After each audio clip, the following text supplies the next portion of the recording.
So everywhere in this material world is miserable. Anyone who's a little bit intelligent can understand that this material world is miserable. Especially in Kali Yuga, everything is horrible. Of course, a place like this where people are chanting Hare Krishna, that's not miserable. It's very nice to see how this center is being developed. It's being developed in terms of the building is coming up. And it's being developed, I can see, in the preaching, because more people are coming to join the Sankirtan party. So, in the Sankirtan party, we were just all chanting Hare Krishna. We didn't see anyone looking miserable. Everyone was smiling and happy, chanting the holy names of Krishna. But here in Bhagavad Gita, Lord Krishna says everyone, every place, every situation in the material world is miserable. But I see you are not miserable. Does this mean that Bhagavan is wrong? No, it means that you are not in the material world. Golokera Prema Dhan Harinama Sankirtan. This Harinam Sankirtan is a product of the spiritual world, Golok Dham. Therefore Chaitanya Mahaprabhu says, Kirtaniya Sada Harihi. The holy name of Krishna is always to be chanted. If we are always chanting the names of Krishna, then we are not in the material world, we are in the spiritual world. That we can practically experience. If we forget about chanting Krishna's name, or we absorb our consciousness in material topics, then we become miserable. But if we sincerely chant the names of Krishna, then we are in direct contact with Krishna. Krishna is always blissful. He is Satchit Ananda Vigraha. His form is eternal, full of bliss and knowledge. We see pictures of Krishna, but we should not think that Krishna is an ordinary person like us. His form is transcendental. It is not made up of mundane blood and bones and pus and urine and stool. Krishna's form is completely spiritual. It's never born, it never dies. So Krishna is Satchit Ananda Vigraha. Ananda means he is always spiritually blissful. So when we chant the name of Krishna, because the name of Krishna is Krishna, we come in direct contact with Krishna and we become completely blissful. So we should always chant the names of Krishna. That is Chaitanya Mahaprabhu's directive. But that is well known, Kirtaniya Sada Harihi. But to actually chant the name of Krishna in a manner that is pleasing to Krishna, we have to remember the rest of the verse also. Chunada pisunichena torori iva sahishnana amanina manadena kirtaniya sada harihi.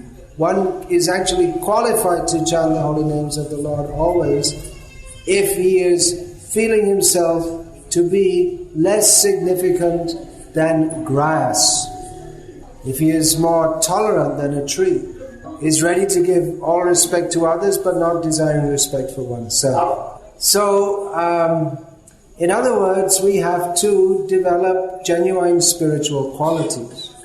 Some people say, well, you just believe in something, you just believe in Jesus, or you just surrender once, but we actually have to develop the divine qualities of being a devotee of Krishna. So these qualities which Chaitanya Mahaprabhu mentions, they are completely the opposite to those of the person in material consciousness. No one wants to be considered insignificant. Everyone wants that people will notice me, glorify me, think that I am very great. But as long as we are trying to think of ourselves, as long as we're trying to promote ourselves as great, then we cannot appreciate the greatness of Krishna. And if we understand how great Krishna is, then we cannot but understand how insignificant we are. Of course, it is not possible to fully understand how great is Krishna, but at least we can understand that it's not possible to understand how great Krishna is. So when we understand that Krishna's greatness is beyond the power of our understanding, then we should also understand that our insignificance is total. But still, we are significant because we are the Angsha of Krishna. Lord Krishna states in Bhagavad Gita, Mamai Vangsho Jiva Loke Jiva Bhuta Sanatanaha. So, in this way we are significant, but a devotee does not in any way try to promote himself as being very great. And Torah Iva Sahishnuna. Chaitanya Mahaprabhu says one should be more tolerant than a tree. This is very good advice for living in the material world, especially in Kali Yuga where everything is disturbing. We are worshipping Krishna. Krishna lives in Vrindavan. Vrindavan is always pleasant. The river Yamuna and the forest and the wind, always the gentle wind always blowing, and the cows. And Krishna is dancing there with his boy cowherd friends, the gopas and the gopis also. So that is our natural spiritual position, to be in Vrindavan. But this material world is always disturbing. At every moment, in every way it is disturbing. What we call happiness in the material world is if we get a little relief from the disturbance. So Chaitanya Mahaprabhu recommends tolerate. Understand, I do not belong here in this material world. Don't become too much disturbed by everything in this material world, but absorb our consciousness in the spiritual world where we really belong. That's why these books, this Bhagavad Gita and Srimad Bhagavatam, are so valuable. If we have a passport, that's a book by which we can travel to another country. So Bhagavad Gita and Srimad Bhagavatam are the books by which we can travel to another dimension, the spiritual world. But we also have to get the visa. The visa means that the government of that country has decided that they will let us enter their country. So the visa for entering the spiritual world is Trinadapi Sudicana Tarareva Sahishnuna Amanina Manadena Kirtaniya Sadaharihi. In the 8 verses of Shikshashtakam, Chaitanya Mahaprabhu has expressed the essence of the Srimad Bhagavatam and all the Vedic literatures.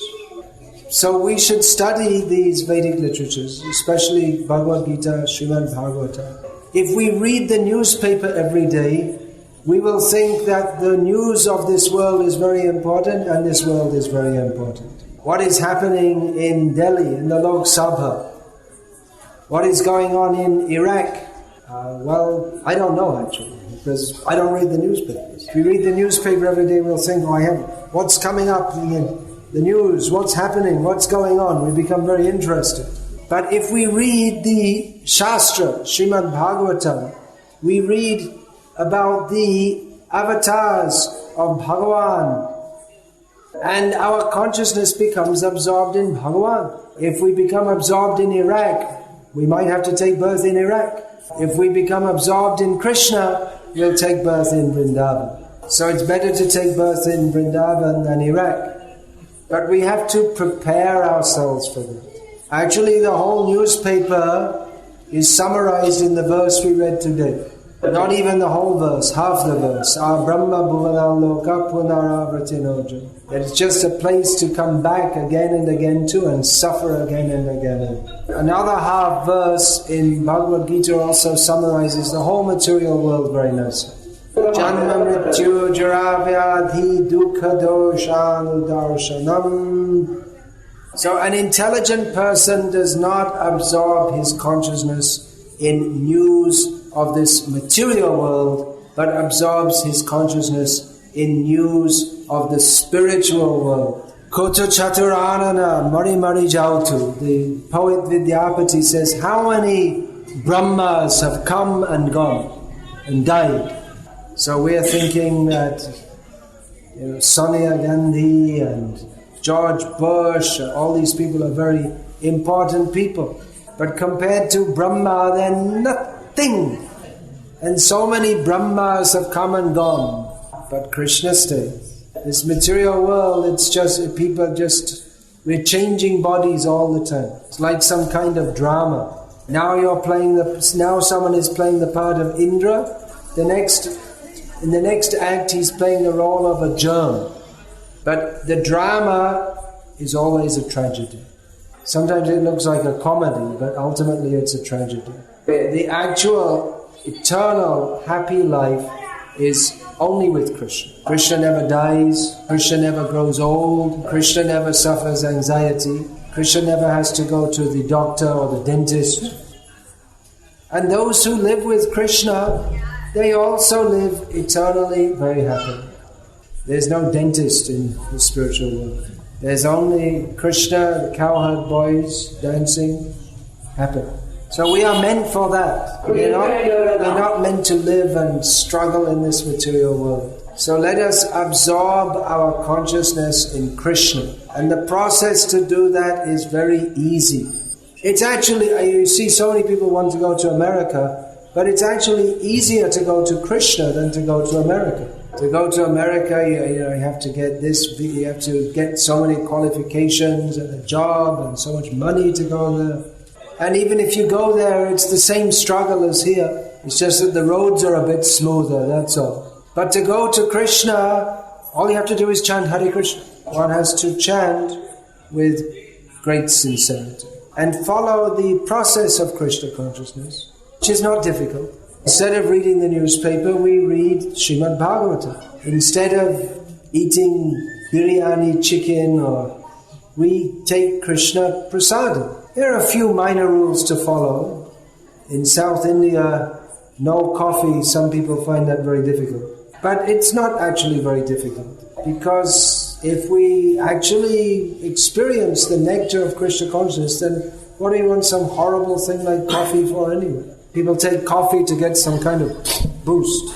But devotees are enthusiastic because they want to serve Krishna. They're enlivened by the thought that I'm so fortunate to be able to engage in Krishna's service. So there's no need for any artificial boost. The process of Krishna consciousness is very practical. We don't ask you to do any severe austerities. Chanting is very easy. It's much easier than this so-called meditation. People are trying to meditate, but sitting in their home, and then some motorbike goes past, makes some noise and disturbs, and a dog starts barking at the motorcycle. Meditation is possible in the forest or in the cave of the Himalaya, not in Avadi. But chanting Hare Krishna can be done even in Avadi. Of course, we don't try to do it in the most disturbed place. We don't go out in the street and try to get all the dogs to bark and then sit down and try to chant our japa. But the point is, even in unfavorable circumstances, if we try to chant the names of Krishna, Krishna will appreciate that effort and Krishna will reciprocate. Other processes in Kali Yuga are not practical.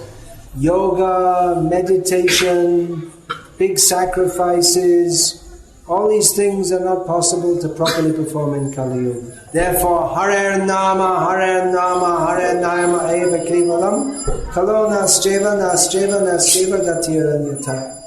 So along with chanting the holy names of Krishna, we have to live a very pure life.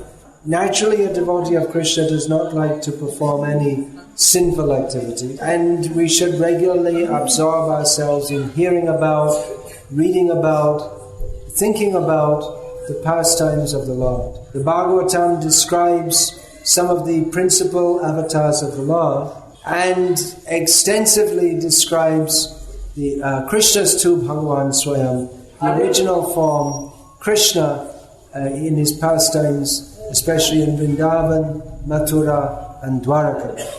And we should, apart from hearing about Krishna's various leelas of how he's stealing the butter and lifting the earth as Varaha, all these various leelas, we can also hear how he interacts with this material world, or how he oversees the material world. Full knowledge of Krishna doesn't mean only to hear stories of his pastimes, but to understand how his different energies are working.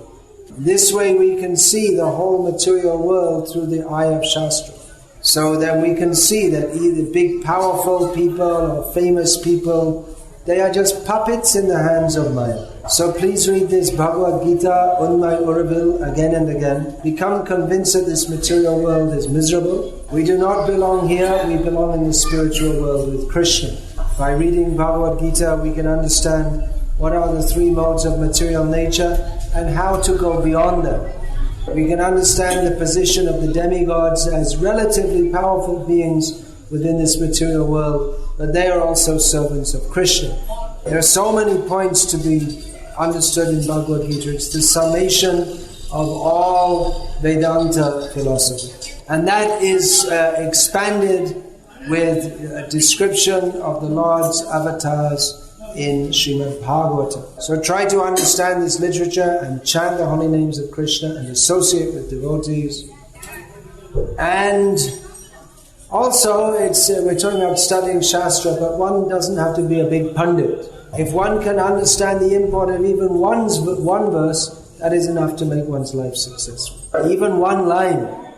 Mamekam sharanam raja. If we can understand this, Krishna says, take shelter of me only. If we can simply accept this, that in itself is perfection. So I won't say much. I'd like to say more, but my time is very limited. So as I said at the beginning, I'll try to speak something briefly to the point. This is the point. This material world is miserable. We have to go to the spiritual world by taking full shelter of Krishna, by chanting His holy names sincerely and with all humility, and absorbing our minds in Krishna from the Shastric descriptions, and not using cell phones during lectures about Krishna consciousness. Hare Krishna. Any question, please? I'm very happy to see this, as I said, the building and the expansion and the preaching. Any question? Well, we should just consider who we are. Are we so important that everyone in the world should always act in a way that's pleasing to us? Are we appointed by Bhagavan to correct everyone in the world? Actually, those who take the service of being Guru, they are supposed to do that. But simply to get angry because we feel disturbed, that's simply egoism, that's demoniac. So we should consider these things from the philosophical platform. Otherwise, we're just an animal. You disturb a dog, he barks. Dog cannot consider that, well, I shouldn't bark, I should tolerate. Human being can consider like this because he's supposed to have higher consciousness. That he can consider what is right and wrong according to the injunctions of Shastra. So try to understand all these things by Shastra and then apply it in our life. Do you have Srila Prabhupada's books? I can't spend so much time. Does he have Prabhupada's books? Anyway, I can't spend much time for one person. Let him speak to someone. There's Bhagavad Gita in Telugu, which we were just discussing this morning. The translation may not be very good. So you please get all of Prabhupada's books and read them, and don't just read it like a parrot, but absorb it. Then you'll become a perfect person. But you have to chant Hare Krishna, or you have to follow the process fully. Okay, I have to finish there. Sorry. If you have any more questions, you can please ask the resident devotees here. Hare Krishna.